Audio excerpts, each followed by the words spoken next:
At first, climate change was just a scare. But now there's a growing concern. Have we ignored our environmental impact for too long now? What's going to happen with Queenstown? Do we need to act now, before it's too late? Or is it just an apocalyptic suspicion, like zombies? Well, we're not going to find the answer here. We better get out there and we better Strawpoll. Climate change, do you reckon it's happening? Yes. Yes, it is. Definitely. Yeah, without a doubt. No. Yes and no. I mean, I believe in climate change, and I believe it is happening because of humans' effect on the world.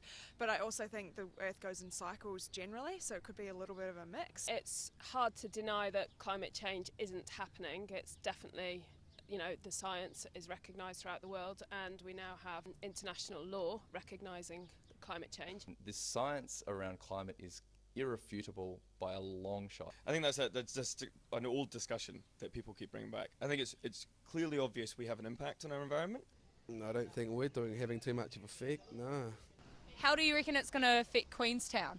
Well, less snow for skiing, so that might affect tourism. Well, we won't have very much snow. We need snow for tourism. Heating up, less snow, less jibbers coming to town, which is a good thing for me. You can definitely see it here, like the ski season's just getting smaller and smaller, and the seasons are sometimes earlier, sometimes later. I mean, there's definitely something a bit messed up going on. Who needs to make the first step here? Is it the businesses or is it the people? There's always a responsibility from many, many people. And that's part of the problem. It falls into not my bucket. So absolutely, from business, we do that. I think as a consumer, you have a huge power in where you spend your money and spend your time. Would you support businesses that have sustainable waste management policies? Absolutely. Yeah, definitely. Got to support the local businesses who are doing their part. And we'd like to see businesses taking some action just with the small things, because small things make a big difference.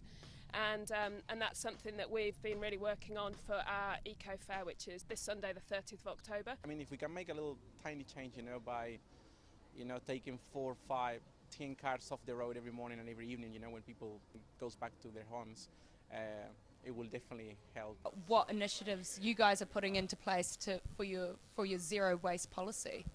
Yes, so it's all started in the bar actually. We have a keg wine program. This is our biothermic digester. So what we do here is we take all of our organic waste from the kitchen and the bar, and we put it into this big machine here, and it gets processed into basically compost. We're not creating any waste, and everything that we use can be recycled or can be repurposed. How easy is it for businesses to get something like this? I think there's an initial investment that businesses need to obviously consider. There's a bit of cost and involvement and a bit of thinking that we did with my business partner. We just make it happen, and honestly, it happened in 10 days. I think increasingly people around the world will be looking for tourism which fulfills that sort of values need that they have when they buy a product. It's just up to the people who are passionate about it to go, yeah, I want to make a change or I want to do something. I think it's important that everyone thinks locally about their impact. If you think globally, it's just there's too much to focus on. I mean, where do you start? But if you think about what you can do right here, right now, individually and on a business level, absolutely support that. Basically, what we got from the Strawpoll is that there's enough of a movement to believe that climate change is a thing. So what are you going to do about it? Why don't you comment below and tell us what you've been doing? This is LWB TV. I'm Lauren Preble.